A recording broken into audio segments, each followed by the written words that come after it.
नमस्कार दोस्तों, कैसे हो आप सभी। उम्मीद करता हूँ कि आप सभी स्वस्थ, सुरक्षित और हंसी खुशी होंगे। तो दोस्तों, वीडियो शुरू करने से पहले मैं आप लोगों से विनती करूंगा कि अगर अभी तक आपने हमारे चैनल को सब्सक्राइब नहीं किया है तो चैनल को सब्सक्राइब करके ऑल नोटिफिकेशन ऑन कर देना, क्योंकि आपके एक सब्सक्राइब से हमारा मनोबल आकाश जितना ऊंचा हो जाता है। तो चलिए दोस्तों, कहानी शुरू करते हैं। एक गरीब किसान की दुख भरी कहानी। एक बड़ा ही धनवान आदमी एक गांव में रहता था। जैसे कि ज्यादातर पैसे वालों को होता है, इस धनवान सेठ को भी अपने पैसों का घमंड था। वह जिस गांव में रहता था वहां पर ज्यादातर लोग किसान थे। इन सभी किसानों के पास जितनी जमीन थी उससे कई गुना ज्यादा जमीन इस सेठ के पास थी। कई गरीब किसान तो इसके लिए इसके खेतों में काम करते थे। इसी गांव में मोहन नाम का एक बड़ा ही मेहनती और सच्चा किसान रहा करता था। मोहन का परिवार थोड़ा बड़ा था। उसके परिवार में उसके बूढ़े माँ बाप, पत्नी और 3 बच्चे थे जो अभी काफी छोटे थे। मोहन के पास ज्यादा जमीन नहीं थी, लेकिन जितनी भी थी उसमें वह बड़ी मेहनत करता और अपने परिवार का पेट पालने लायक अनाज उगा लेता था। बाकी के किसान भी यह देखकर हैरान रह जाते कि कोई कैसे इतनी सी जमीन में इतना ज्यादा फसल उगा सकता है। एक वर्ष गांव में काफी ज्यादा बारिश हुई, जिसके चलते कई किसानों की फसलें बर्बाद हो गई, जिनमें से एक मोहन भी था। अब मोहन धर्म संकट में पड़ गया, क्योंकि उसके परिवार में उसके अलावा कोई और कमाने वाला था नहीं और अपने परिवार को भूखा मरते वो देख नहीं सकता था। वह जानता था कि इस गांव में अगर कोई उसकी मदद कर सकता है तो वह वही घमंडी सेठ है, जिसने गांव के कई अन्य गरीब किसानों को या तो कर्ज दिया है या तो अपने यहाँ काम पर रखा हुआ है। हाथ पर हाथ धरे बैठे रहने के बजाय उसने इस सेठ के पास जाने का फैसला किया और एक दिन उनके पास पहुंच गया। सेठ के पास पहुंचकर मोहन बोला, सेठ जी, आपकी बहुत मेहरबानी होगी अगर आप मुझे थोड़ा सा कर्ज दे दो, जिससे मैं अपने खेतों में फिर से कोई फसल उगा सकूं, या फिर आप मुझे अपने यहाँ नौकरी दे दें ताकि मेरे परिवार को 2 वक्त का खाना मिल सके। घमंडी सेठ को उसकी इन बातों से कोई मतलब था नहीं, लेकिन गांव के सारे लोगों की तरह वह भी यह जानता था कि मोहन कितना मेहनती है और वह जिस भी खेत में काम करेगा वहां वह 2 गुनी फसल उगा सकता है। सेठ ने सोचा, अगर मैं इसे पैसे उधार देता हूं तो शायद इस स्थिति में नहीं है कि मुझे वापस लौटा सके, लेकिन अगर मैं इसे अपने खेतों में काम करवाता हूं तो मुझे जरूर दुगना फायदा होगा। सेठ मोहन से बोला, देख भाई, पैसा तो मैं तुझे दूंगा नहीं और मेरे पास अभी खेतों में काम करने के लिए कई किसान पहले से मौजूद हैं, लेकिन तुझ पर तरस खाकर मैं तुझे अपने खेतों में नौकरी देता हूं, पर मैं तुझे इसके लिए ज्यादा पैसे नहीं दूंगा। बाकी किसानों को मैं 300 देता हूं, मैं तुझे 200 ही दे पाऊंगा। मरता क्या न करता, मोहन ने सेठ की शर्त मान ली और उसी दिन से सेठ के खेतों में काम करना शुरू कर दिया। 2 महीने तक नियमित वो सेठ के खेतों में जाकर कड़ी मेहनत करता और देखते ही देखते 4 महीने का काम उसने अपनी मेहनत से 2 महीने में ही खत्म कर दिया। सेठ उसके काम से काफी खुश था, लेकिन वह कभी उसको यह जताता नहीं था। जब सेठ ने देखा कि उसका खेतों का काम अब खत्म हो चुका है, अगर वह मोहन को काम से निकाल देता है तो उसके 2 महीनों के पैसे बच जाएंगे। तब सेठ ने मोहन को काम से निकालने का फैसला किया।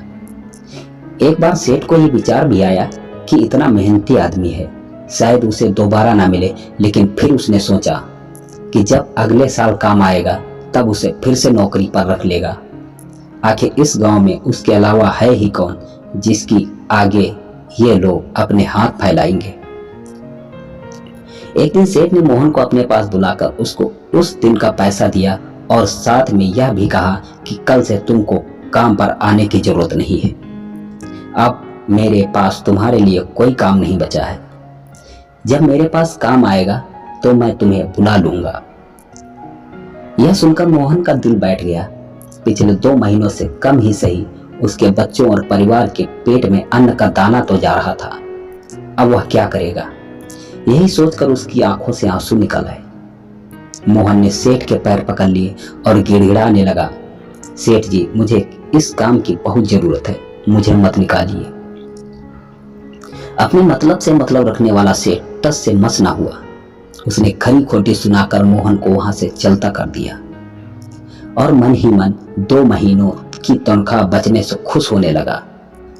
अगले दिन जब सेठ सवेरे उठा और अपने आंगन में आया तो उसने देखा कि मोहन उसके आंगन में बैठा है।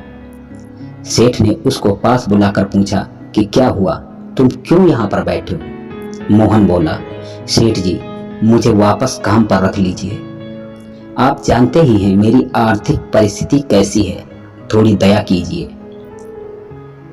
लेकिन सेठ ने उसकी एक न सुनी और फिर एक बार उसे बुरा भला कहकर वहां से जाने के लिए कहा। बेचारा मोहन अपना सिर नीचा झुका के वहां से चला गया। अगले दिन फिर यही घटना दोहराई गई। मोहन फिर सेठ के आंगन में बैठा था। सेठ ने फिर उसको वहां से जाने के लिए कहा। यही घटना अगले कई दिनों तक चलती रही। अब तो मोहन सेठ के गुस्सा होने पर भी वहां से नहीं जाता था और वहीं पर बैठा रहता था। एक बार सेठ ने उससे पूछ लिया, तुम कैसे आदमी हो? मैं तुम्हारा इतना अपमान करता हूं लेकिन तुम्हें कोई फर्क ही नहीं पड़ता। तब मोहन ने सेठ से कहा, बुरा तो बहुत लगता है सेठ जी, लेकिन जब घर जाता हूं और भूख से बिलखते अपने माँ बाप और बच्चों को देखता हूं तब यह अपमान मुझे कुछ भी नहीं लगता। इतना सब कुछ होने के बाद भी सेठ का दिल जैसे पत्थर का बना हुआ था। उसने मोहन को अभी तक काम पर नहीं रखा और ना ही उसका ऐसा करने का कोई इरादा था। एक दिन सेठ ने सोचा कि कुछ दिनों के लिए किसी और गांव चला जाता हूं ताकि मोहन से पीछा छुड़ा सकूं। अगले दिन मोहन के आने से पहले ही सेठ अपने परिवार को लेकर अपने किसी संबंधी के यहाँ चला गया और वहां पर 10 दिनों तक रहने के बाद फिर अपने गांव अपने घर वापस लौटा। घर लौटते ही सेठ ने आसपास हर जगह नजर दौड़ाई तो पाया कि वहां पर अब मोहन नहीं था। सेठ ने सोचा, मेरी तरकीब काम कर गई, लगता है मोहन से अब पीछा छूट गया है। हालांकि अब सेठ के द्वार पर मोहन नहीं बैठा था, लेकिन मोहन का विचार अभी भी सेठ के मन में घर कर बैठा था। सेठ सोच रहा था, मोहन इतनी जल्दी हार मानने वाला आदमी तो नहीं दिखता। उसके साथ क्या हुआ होगा? क्या उसे कहीं कोई और काम मिल गया होगा या फिर कुछ और? इन विचारों ने सेठ को बेचैन कर दिया और आखिरकार सेठ को मोहन की खबर लेने के लिए गांव में जाना पड़ा। सेठ को मोहन का पता नहीं मालूम था, इसलिए अड़ोस पड़ोस के अन्य किसानों से पूछने पर पता चला कि मोहन घायल हो चुका है और अपने घर पर आराम कर रहा है। सेठ ने जब उसके घायल होने का कारण लोगों से पूछा तो सेठ को पता चला कि जब सेठ अपना घर छोड़कर किसी और गांव में गया था तब बंद घर देखकर कुछ चोर उसके यहाँ चोरी करने आए थे, जिनको रोकने की कोशिश करते हुए हाथापाई में मोहन चोटिल हो गया था। यह सब जानने के बाद सेठ का पत्थर का दिल भी अब मोम की तरह पिघल गया। सेठ को अपने किए पर पछतावा होने लगा। सेठ ने अपने आप को याद दिलाया कि कैसे उसने एक शरीफ और सच्चे आदमी को ज्यादा काम करवा कर भी उसको पूरा पैसा नहीं दिया और जिसको गले से लगाना चाहिए था उसे ठोकर मारकर भागाता रहा। सेठ मोहन का घर का पता पूछकर उसके घर पहुंचा तो देखा कि मोहन के घर की हालत बहुत खराब है। उसका परिवार भूख से बेहाल है और वह खुद अपने हाथ पैर पर चोट के साथ एक खाट में पड़ा हुआ है। यह दृश्य देखकर सेठ की आंखों से आंसू बह निकले। सेठ ने मोहन के पास जाकर उससे सच्चे दिल से माफी मांगी, उसको उसकी मेहनत के पैसे दिए, उसका इलाज करवाया और उसको हमेशा के लिए अपने यहाँ काम पर रख लिया। दोस्तों, इस खूबसूरत कहानी से हमें कई पाठ सीखने को मिलते हैं। पहला पाठ, अगर भगवान ने हमें दूसरों से बेहतर जिंदगी दी है तो हमें उसका फायदा नहीं उठाना चाहिए और हो सके तो जरूरतमंदों की जिंदगी में भी सुधार लाने की कोशिश करनी चाहिए। दूसरा पाठ, कठिन से कठिन समय में ईमानदारी और सच्चाई का साथ कभी नहीं छोड़ना चाहिए। हाँ, यह मार्ग बड़ा कठिन है लेकिन इसकी मंजिल तक आदमी जरूर पहुंचता है और उसका फल भी अच्छा ही मिलता है। तीसरा पाठ, जब तक हम अपने बारे में सोचना बंद नहीं करते, तब तक हम दूसरे के बारे में सोच नहीं सकते और उसका दर्द नहीं समझ सकते। किसी ने खूब कहा है, खुद के लिए जिया तो क्या जिया, दूसरों के लिए जीना ही जिंदगी है। तो दोस्तों, कैसी लगी आपको यह कहानी? अगर आपको कहानी पसंद आई हो तो वीडियो को लाइक और चैनल को सब्सक्राइब करना बिल्कुल भी ना भूलें, ताकि हम आपके लिए ऐसी इंटरेस्टिंग कहानी लाते रहें। तब तक के लिए जय श्री राम, राधे राधे।